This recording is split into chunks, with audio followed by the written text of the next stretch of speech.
Bien, bonjour à tous. Merci à nos participants de Cherbourg, du Cotentin, qui nous rejoignent pour découvrir ensemble un sujet passionnant, explorer ensemble le futur de l'hydrogène et la ruée vers l'éco-aviation. Je vous propose d'aborder ce sujet à travers les échanges qui peuvent également se développer avec les îles anglo-normandes et en particulier Jersey, qui fait beaucoup parler dans l'actualité du Brexit. Alors, pour découvrir ensemble effectivement ce sujet, je vous propose de l'aborder à travers le prisme d'un jumelage. Il existe effectivement des relations historiques très fortes entre des communes de la Manche et des îles anglo-normandes, extrêmement impliquées dans des enjeux de désenclavement, comme Cherbourg a aussi fortement agi, à la fois pour promouvoir son attractivité, son rôle de carrefour stratégique sur le Cotentin. Et Cherbourg est en quelque sorte un carrefour transmanche exceptionnel avec les îles.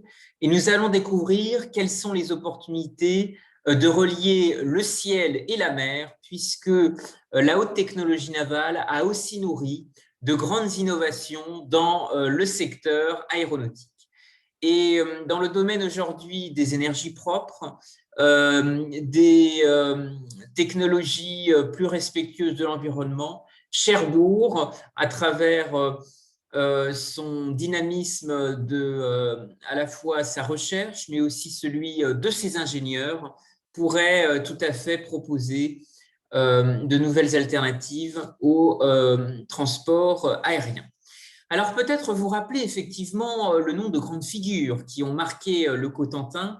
Je voudrais dans la Manche d'abord vous parler de Félix du Temple, un grand Cherbourgeois qui avec son frère Louis ont fait décoller en 1857 un premier avion motorisé à échelle réduite. Et cet avion est à l'époque, comme vous pouvez le voir à travers ce brevet, le modèle qui est mis en valeur à droite de l'écran. Ce modèle est inspiré très largement des ailes d'un oiseau. C'est une référence au biomimétisme, mais ce qui est encore plus important au niveau de l'hélice, c'est qu'elle est au démarrage, dans les découvertes de Félix du Temple, très fortement imaginée à partir d'un mouvement d'horlogerie. Alors, vous parlez un peu d'horlogerie dans la Manche parce que cette visioconférence m'a amené à explorer les traces de mon arrière-grand-père qui était bijoutier horloger dans la baie du Mont-Saint-Michel avec l'emplacement historique de cette bijouterie-horlogerie qui était la grande rue des Stuarts. Et très vite, cette entreprise familiale va développer une culture de l'innovation. Je vous ai résumé en bas de ces slides cet état d'esprit. L'horlogerie a besoin d'OPA, oser, préparer et anticiper l'avenir. Et donc, effectivement, ce qui est intéressant, c'est que le savoir-faire horloger s'est reconverti, a été aussi un garde-temps précieux et précis pour de nombreux pionniers de l'aviation. Et je voudrais aussi signaler notamment l'intérêt qu'avait Louis Blériot pour une marque qui fait beaucoup sensation à l'époque dans la baie du Mont-Saint-Michel et que vous avez dû voir en vitrine dans cette bijouterie horlogerie, c'est la marque Zénith, qui effectivement, dans une lettre écrite de la main de Louis Blériot, souligne l'intérêt pour le souci et l'exactitude de cette montre, qui a beaucoup voyagé, qui a accompagné des aviateurs, mais aussi également de grands voyageurs. Et je voudrais à ce titre vous parler de Gandhi. Vous savez que la gare transatlantique de Cherbourg a vu traverser un nombre incroyable de personnalités du monde anglophone qui traversaient l'Europe depuis Cherbourg pour rejoindre le Royaume-Uni, mais aussi peut-être d'autres destinations vers le Nouveau Monde. Et Gandhi portait une montre de poche Zénith en argent qui était devenue l'une de ses rares possessions matérielles, et qui accompagnait son quotidien en signalant à la fois ses heures de prière grâce à une fonction d'alarme, et cette montre zénith lui aurait été volée lors d'un voyage en train en Inde. Mais le voleur, rempli de culpabilité, lui aurait rendu 6 mois plus tard. Cette anecdote a été partagée par Gandhi dans son journal. Ce qui montre aussi combien, et on va le découvrir, les avancées horlogères, la marine et l'aéronautique sont fortement liées. Elles ont été au cœur de grands défis et nous allons les explorer ensemble depuis la Manche. Alors, le territoire, le département cultive des liens très intéressants avec de grands pionniers de l'aviation. Je vous ai parlé de Félix du Temple parce que c'est un grand personnage de Cherbourg qui va, sur les traces de Léonard de Vinci, s'inspirer du biomimétisme. Il va également voir tout l'intérêt de développer de l'aviation transmanche en s'inspirant de la haute technologie navale, puisqu'en réalité, vous savez que les temps pionniers de l'aviation sont nés dans des hangars à bateaux avec les premiers hydravions en bois et en tissu. Et finalement, ce qui va se développer dans le Cotentin est assez remarquable à travers des découvertes, des inventions qui seront au démarrage portés par des véhicules, des prototypes, des canoplaneurs. Et donc, il y a une référence extrêmement claire à l'innovation navale, l'innovation militaire qui a fait l'âge d'or et la renommée de Cherbourg, porte d'entrée du royaume.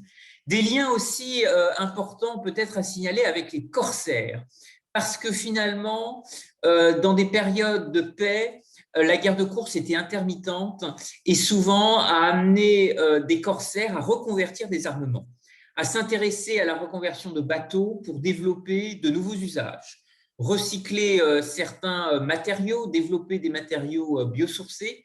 Et peut-être que cette relation a été aussi stimulée avec les îles anglo-normandes. Alors parlons un peu effectivement des liens qui relient la Manche, le département de la Manche avec Jersey. Vous avez une dynamique hydrogène qui intéresse aussi à la fois Jersey et Guernesey pour le désenclavement insulaire, le rôle que peuvent jouer aujourd'hui les énergies propres, l'importance de ce que les Britanniques appellent les clean tech. Qui est un élément aussi fort dans la dynamique de l'hydrogène. Je vous rappelle que l'ancien nom antique de Jersey était Césarée et l'hydrogène vient du grec ancien, hydro qui veut dire eau, et le suffixe gène qui forme, qui génère et qui engendre. Alors, il y a eu des liens extrêmement importants, des échanges transmanches, qui ont été aussi stimulés lors de grandes révolutions industrielles. Et Jules Verne a été un écrivain extrêmement attentif à ces échanges, ces innovations qui ont été des innovations aussi fluvio-maritimes, à travers le cabotage, le transport du charbon. Et il y a une œuvre de Jules Verne qui résume assez bien justement ces transferts industriels et manufacturiers. C'est une œuvre qui s'appelle Les Indes noires. Peut-être que certains d'entre vous se rappellent à Cherbourg des charbonniers de Jersey, qui ont été au cœur de ce commerce transmanche à la pointe du progrès, d'un intérêt stimulé par les révolutions industrielles pour les énergies du futur.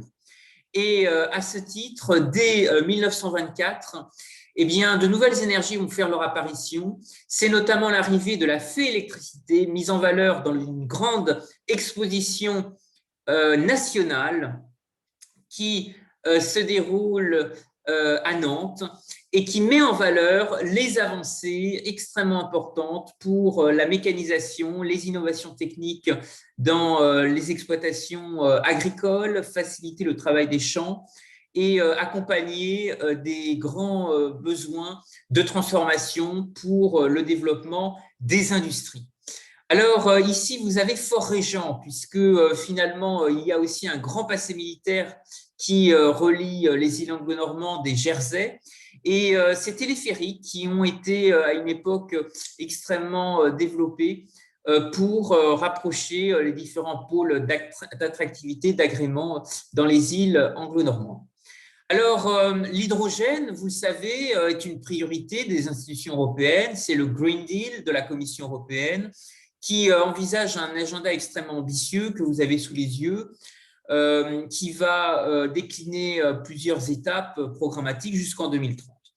Ce plan hydrogène va être aussi décliné dans les régions. Il est également porté, animé par des conseils régionaux, la région Normandie bien entendu, et d'autres collectivités, acteurs institutionnels qui souhaitent mettre en place des politiques publiques de facilitation et de développement de cette filière. Ici, vous avez une carte qui met de manière assez visible le plan hydrogène déployé par la région Normandie. C'est une formidable constellation de projets qui va de Cherbourg jusqu'à l'Axe-Seine, du Havre jusqu'à la baie du Mont-Saint-Michel, de Caen jusqu'à Dieppe, de Ouistreham jusqu'à Rouen. Et vous voyez effectivement qu'il y a un axe industriel fort qui se développe sur l'axe Seine. Mais notez aussi que dans la Manche, il y a à la fois une ouverture qui se fait, une ouverture insulaire, puisque comme vous pouvez le voir sans doute sur la carte, il y a un pôle très intéressant dans le Sud-Manche au niveau de la baie du Mont-Saint-Michel. Est-ce que vous le reconnaissez ? Ce pôle, c'est notamment le pôle d'autonomie énergétique de Chauzet, l'archipel en face de Granville. C'est un élément extrêmement intéressant qui effectivement va du nord au sud-Manche, permettre sans doute de développer des liens, encourager l'hydrogène, encourager peut-être des dynamiques aussi d'énergie propre, plus vertueuse. Bien entendu, le pôle cherbourgeois que vous voyez ici à l'écran est également fortement relié avec des acteurs de l'ensemble du territoire régional. Alors, je vous propose aussi de regarder finalement comment d'autres régions voisines de la Normandie développent ensemble des projets et comment cela pourrait justement peut-être stimuler, inspirer la Manche dans ces politiques développées à Saint-Lô, à Cherbourg et aussi sur le territoire de la baie du Mont-Saint-Michel. L'odyssée des matériaux biosourcés dans la Manche a permis effectivement de faire naître de façon historique des matériaux biosourcés, extraction de minéraux marins, séchage d'algues et des industries qui se sont développées, les industries probiomères, mais aussi calcialiments. Alors, ce qui est intéressant en particulier, peut-être un peu plus dans le Sud-Manche avec l'industrie porcine, c'est qu'il existe aussi des innovations formidables, révolutionnaires entre terre et mer.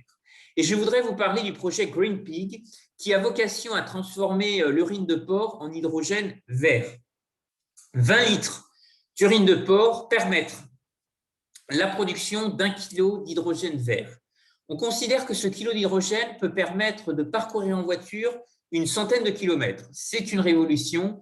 Et la production de cet hydrogène vert à base d'urine de porc est en fait une électrolyse alimentée par des éoliennes. L'urine est recueillie à la source, puis filtrée et ressort à l'état de carburant vert. Et c'est véritablement une idée d'avenir qui pourrait fortement inspirer les énergies du futur. Vous savez que Cherbourg, avec son industrie nucléaire, a certainement aussi une diversification à engager avec de nouveaux projets. Transformer de l'urine de porc en hydrogène renouvelable, c'est possible et c'est l'objet du projet Green Pig. Et ce projet pourrait certainement inspirer une nouvelle route des biocarburants du XXIe siècle avec le sillage de l'hydrogène. Alors, le débat est l'occasion effectivement de nous interroger ensemble, collectivement. Est-ce que avec l'aéroport de Cherbourg, y aurait-il la possibilité d'accueillir des taxis volants qui pourraient faire l'attractivité du territoire, relier de nouvelles routes, à l'image de la ferme solaire développée à l'aéroport de Montpellier ou même du pôle de London City Airport dans le Grand Londres, Cherbourg pourrait-il devenir un éco-airport régional européen? C'est une dynamique à imaginer, à la fois parce que dans le Sud-Manche se développent aussi de nouvelles dynamiques de mobilité qui pourraient peut-être intéresser un jour des trajectoires de vélo volant. C'est notamment le parcours de la Vélocénie qui représente 450 km de Paris au Mont-Saint-Michel. Alors, je vous propose d'avoir ensemble 3 questions. D'abord, nous interroger si l'hydrogène et l'éco-aviation, quelles dynamiques croisées ont pu exister? Quelles dynamiques collaboratives ont pu, à ce titre, se mettre en place par le passé et peut-être nous inspirer pour demain? Quels sont les enseignements qu'il est possible d'en tirer pour imaginer l'avenir? Alors, revenons peut-être à travers un petit détour historique sur ces pionniers de l'aviation. Je pense à Léon Levavasseur, et vous avez ici ce prototype assez exceptionnel dont, à travers cette image d'archive, vous pouvez assez bien resituer la configuration et l'imagination de son fondateur, qui a véritablement utilisé la structure d'un canot de course, qui va porter le nom d'Antoinette, en référence au prénom de la fille de l'investisseur qui avait soutenu ce projet. Et Léon Levavasseur est aussi un pionnier de la Manche. Voyez qu'il est en photo ici à l'écran et qu'il ressemble davantage à un vieux loup de mer qu'à un aviateur. Alors, je vous ai parlé de ce grand personnage également cherbourgeois, Félix du Temple. La Manche a été véritablement la terre natale de grands pionniers dans l'industrie navale, mais aussi dans l'aviation. Avec ces personnalités, je pense aussi à Félix Amiot, qui ont, dans leur saga industrielle, aidé à faire progresser l'aéronautique. Beaucoup aujourd'hui sont malheureusement tombés dans l'oubli. Vous avez pourtant ce modèle exceptionnel qui fait penser à la fois aux ailes d'un oiseau, mais aux voiles d'un bateau, qui est l'invention de Félix du Temple. Et voyez que Cherbourg avait un capital de créativité exceptionnel qui pourrait certainement renaître aujourd'hui à travers les filières créatives du territoire, avec la technopole, avec les laboratoires d'impression 3D qui se sont développés. J'ai parlé aussi de cette filière énergie autour du nucléaire et rappelé aussi la reconversion de l'hôpital militaire qui lui aussi pourrait accueillir de nouvelles activités, des activités créatives, des activités innovantes. À ce titre, il y a des projets extrêmement novateurs développés par d'autres capitales européennes.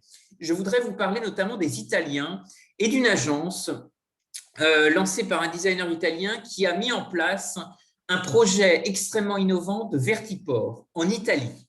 Il s'est associé avec un constructeur chinois qui s'appelle Iwang et qui a vocation à développer des taxis volants autonomes. D'ailleurs, un partenariat a été signé avec la ville de Lyon. Je voudrais à ce titre vous indiquer que ce vertiport est extrêmement imaginatif dans l'image que vous avez ici où il est représenté, puisqu'il épouse la forme d'un arbre que vous pouvez sans doute reconnaître ici sur cette photo futuriste. Tout simplement, ce vertiport est véritablement du biomimétisme sur les traces de Félix du Temple, puisqu'il épouse ici non pas les ailes d'un oiseau, mais la forme d'un baobab. Alors, des pionniers de l'aviation dans la Manche ont été nombreux, mais aussi à l'échelle du Grand Ouest. Je voudrais rappeler le nom de grandes personnalités. D'abord, Roland Garros, qui a passé son brevet de pilote dans le département du Maine-et-Loire, à l'aérodrome de Cholet, le 17 juillet 1910. Je pense aussi à Antoine de Saint-Exupéry, qui a passé son enfance dans la Sarthe, au Mans. Il y a également le comte de Lambert, qui fut le premier à survoler la Tour Eiffel en avion. Et également signalé, mais nous en avons déjà parlé, Félix Amiot, qui, de Colombes dans les Hauts-de-Seine à Cherbourg, a dirigé les chantiers aéronautiques de Normandie. D'autres défis techniques, d'autres défis industriels vont rythmer cette odyssée. Je pense aussi à Marcel Praud, qui a été le fondateur de Manitou à Ancenis, celui qui Manitou sur notamment les chariots élévateurs. Alors, vous dire aujourd'hui que de grands capitaines d'industrie sont aujourd'hui attachés à Cherbourg, attachés à ce port d'attache, puisque de grands avionneurs européens cultivent encore des liens avec le Cotentin. Et je voudrais vous parler notamment du PDG du groupe Airbus, Guillaume Faury, qui est natif de Cherbourg. Son père était un industriel et polytechnicien, et il a dirigé les ateliers et chantiers du Havre, d'où un rayonnement extrêmement intéressant pour toute la Normandie. Alors, je voudrais vous parler aussi d'un événement déclencheur qui s'appelle le Noël de la fabrique de parachutes. Il s'agit d'une société qui s'appelle l'Aviorex et qui a recruté dans le département du Maine-et-Loire de nombreuses femmes ouvrières en pleine crise du textile. Et lors d'un Noël, des chutes de tissus pour fabriquer des parachutes vont être réutilisées. Et progressivement, on va se rendre compte qu'il est possible de développer de nouveaux usages et notamment des ballons à l'hélium. Et cela sera vraiment une micro-révolution dans le domaine de la filature. Vous savez que les voiles ont joué un rôle très important pour les chantiers navals de Cherbourg. Et finalement, on va se rendre compte qu'il est possible de transporter du gaz. Et c'est peut-être là qu'il est possible de faire naître, de faire germer des innovations. Vous savez qu'aujourd'hui, des startups se sont appropriées le sujet. Il y a notamment cet exemple de start-up espagnole qui entend proposer des voyages spatiaux en ballon d'hélium. Alors, en nous rapprochant effectivement de notre territoire, si l'hydrogène aujourd'hui fait partie des alternatives pour encourager l'écoaviation, une offre de transport écologique, il existait également de nombreux projets développés dans le bassin industriel de Cherbourg, mais aussi celui de Saint-Nazaire, où beaucoup de brevets ont été développés. Et l'un des groupes précurseurs est notamment le groupe Air Liquide, qui a beaucoup breveté, l'ensemble de ces procédés avant de les industrialiser. Air Liquide a notamment exploré des mélanges de gaz de l'air, en particulier avec de l'hélium. Et cette entreprise faisait déjà tourner dans les années 60 des véhicules, des bus expérimentaux qui fonctionnaient avec des gaz liquéfiés. Alors, il y a eu aussi d'autres pistes futuristes qui ont été explorées, comme l'optimisation des transports de méthane, en chargeant les méthaniers vides sur le chemin du retour en CO2 pour produire dans les zones exportatrices, notamment le Qatar, qui est un grand exportateur de gaz naturel liquéfié, et le Golfe Persique, des agrocarburants de troisième génération de type microalgues. Alors, ce qu'il y a aussi de fascinant, c'est finalement une relation avec le monde de l'exploration spatiale, puisqu'il existe un gaz extrêmement léger qui lui aussi intéresse des acteurs gaziers. Tous les pays du monde peuvent fabriquer des gaz liquéfiés, mais il semblerait que Cherbourg et le bassin industriel de Saint-Nazaire aient joué un rôle pionnier dans de nombreuses recherches, que ce soit sur l'oxygène, l'azote, le propane, le gaz carbonique. Il y a eu une prise de conscience collective, notamment à partir de 1979, à la suite de la catastrophe d'un pétrolier en Irlande, où 3 marins de Saint-Nazaire ont disparu, et un courrier avait circulé auprès des élus locaux de Loire-Atlantique pour notamment interroger l'avenir de l'hydrogène. Alors, ce voyage dans l'espace et dans le temps nous permet de réfléchir ensemble comment ici, dans le Cotentin, il est possible d'imaginer, de nous rapprocher de ce nouveau modèle d'éco-aviation. Et comment pourrait-il jouer un rôle pour s'appuyer sur le pétrole de la Manche, l'hydrogène? Vous savez que beaucoup d'entreprises émergent avec des solutions, des technologies, et qui pourrait rendre tangible l'idée d'emprunter des taxis volants. C'est le terme qui a été retenu pour cette conférence débat. Alors, sur la thématique des taxis volants, il y a bien sûr un projet phare qui est celui d'Airbus, développé en partenariat avec un designer italien et Volkswagen. Ce projet s'appelle Pop-Up. C'est un prototype de capsule volant dont la structure en carbone est conçue et réalisée à Bougnay. Il existe une centaine de projets similaires dans le monde et Airbus, comme de nouveaux acteurs, ne veulent pas rater le coche. Le projet Pop-Up d'Airbus a été le plus médiatisé en France depuis 2017, à la suite du Salon de l'automobile en 2017, la même année. Il y a également à signaler d'autres projets. Je voudrais vous parler de la collaboration entre Porsche et Boeing sur des voitures volantes électriques. Et puis enfin, la mise en relation de la NASA avec Uber pour mettre en place un système qui s'appelle Urban Air Mobility. Alors, le constructeur chinois Yiwang, dont je vous ai parlé, a développé un projet d'expérimentation d'un taxi autonome chinois avec la ville de Lyon. Et d'autres exemples fleurissent également à Dubaï, dans les capitales du Golfe Persique, qui ont beaucoup de liens avec Cherbourg, dans la haute technologie navale, dans les industries de défense. Et peut-être que des relations croisées pourraient se développer. L'hydrogène apporte un élément intéressant. Le meilleur moyen de sortir l'aéronautique de cette crise, c'est d'investir, c'est d'innover, c'est d'inventer l'avion zéro émission d'ici 2035, et c'est le message de l'actuel ministre des Transports sur son compte Twitter. Alors, des progrès sont attendus. Airbus a annoncé l'utilisation de l'hydrogène décarboné pour la propulsion de ses avions dès 2035.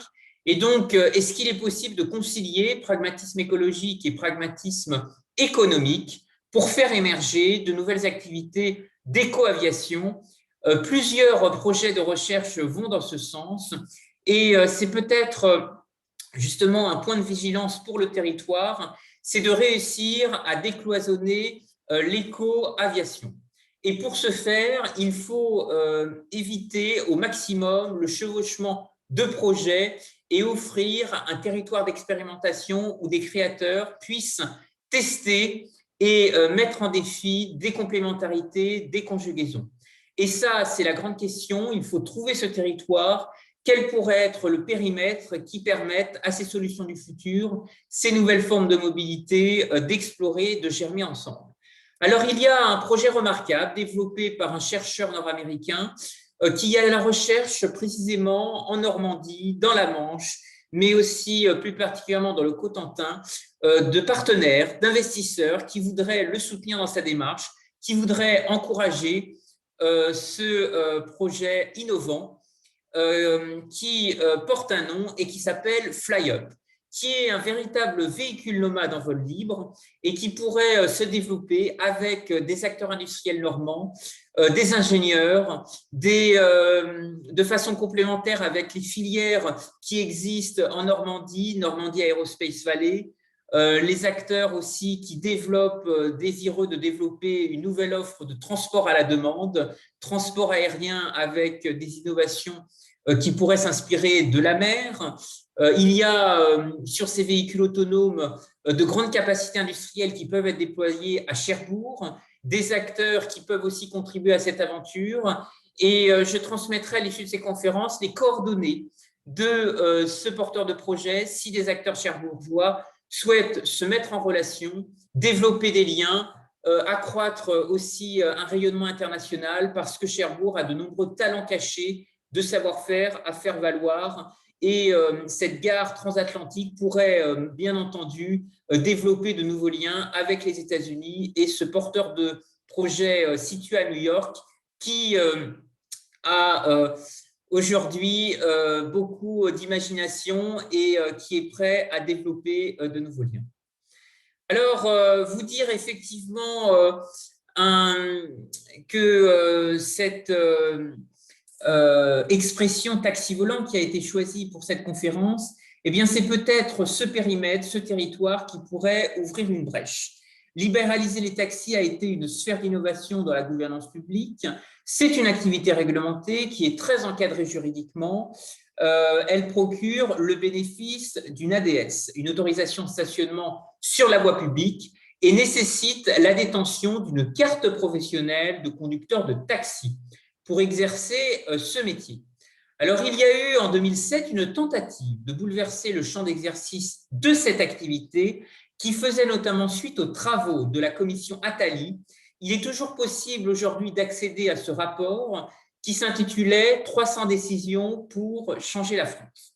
Alors, ce rapport Attali avait jeté un pavé dans la mare dans le domaine de la réglementation des taxis, en voulant faire sauter le numerus clausus et mettre beaucoup plus d'innovation en matière de mobilité. Et donc, vous pouvez l'imaginer, ce rapport a suscité beaucoup d'opposition, beaucoup de mesures n'ont pas été jusqu'au bout, mais toujours est-il que ce cadre de réflexion pourrait faire germer une approche assez innovante de taxi volant, puisque le rapport Attali avait ouvert un cadre programmatique et juridique pour que les pouvoirs publics prennent en compte de nouvelles alternatives de transport à la demande. Ce rapport Attali, je vous invite à le découvrir, il est toujours accessible sur Internet et il a véritablement beaucoup d'éléments très intéressants pour créer de nouveaux itinéraires de création de valeur ici à Cherbourg. Alors, de façon un peu infructueuse, il y a eu aussi la directive service qui envisageait des propositions assez fortes pour libéraliser l'offre de transport.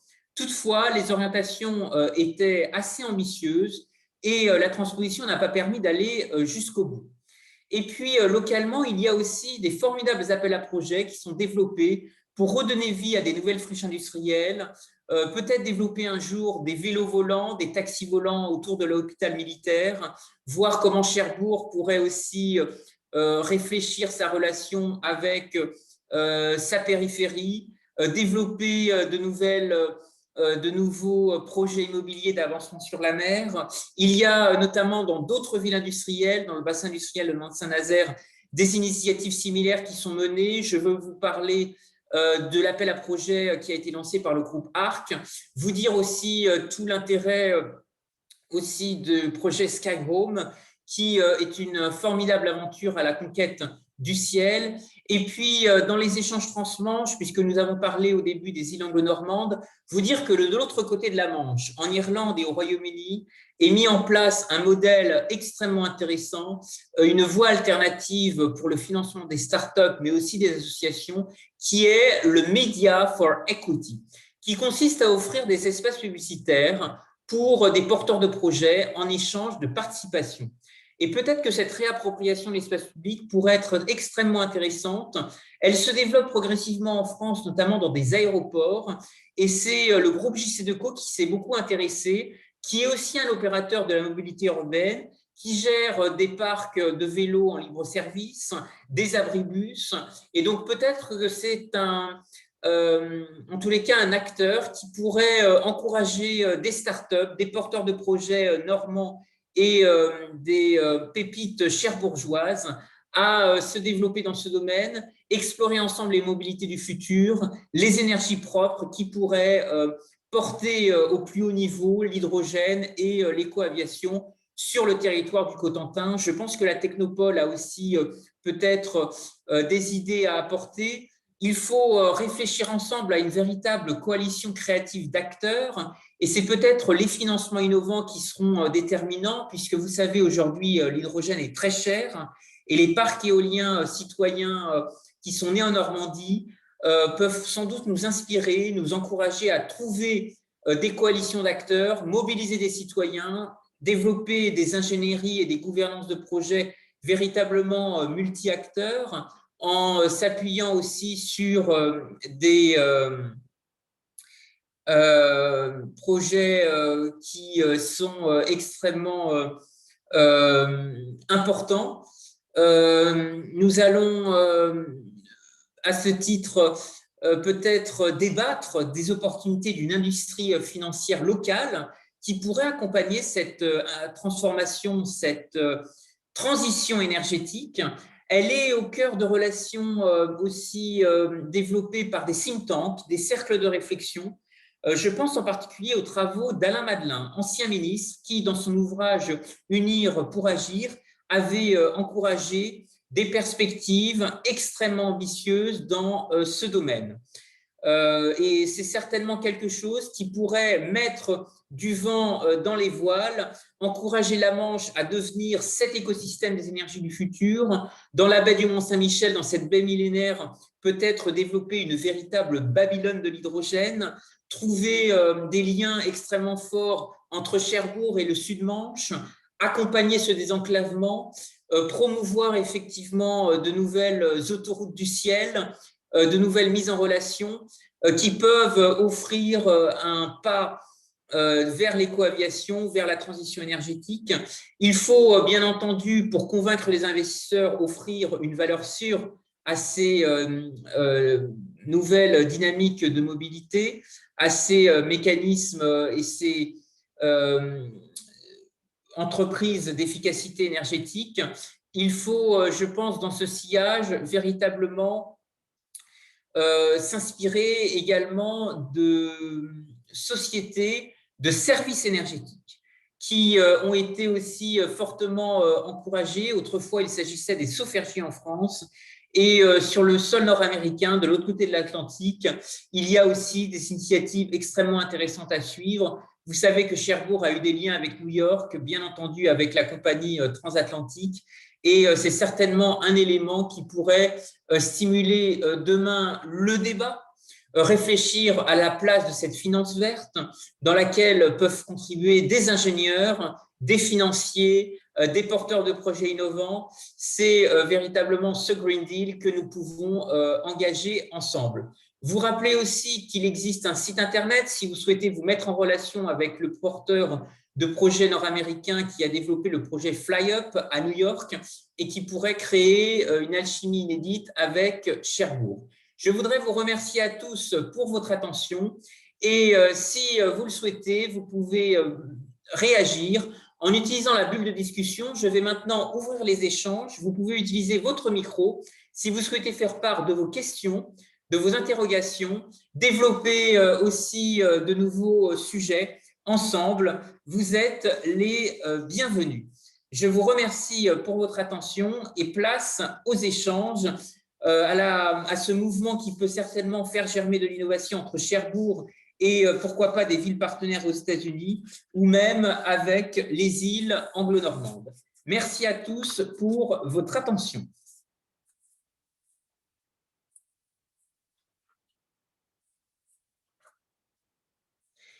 Alors, est-ce qu'il y a des questions ou des interrogations ou des personnes qui souhaiteraient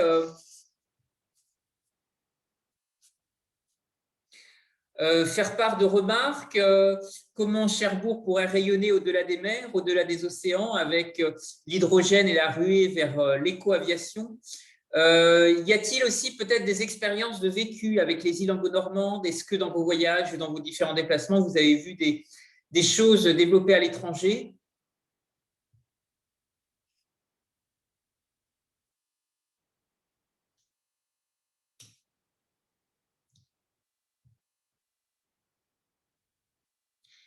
Bien, écoutez, je vais répondre aux questions qui apparaissent dans la bulle, vous remercier en tous les cas pour votre participation et vous dire que les planches sont à votre disposition si vous souhaitez les recueillir, les commenter, vous replonger dans le sujet et vous dire qu'il y a un potentiel extrêmement fort à développer depuis Cherbourg. Merci à tous et je réponds à l'ensemble des questions. Si elles sont signalées, vous pouvez utiliser également votre micro. Place au débat, place aux échanges.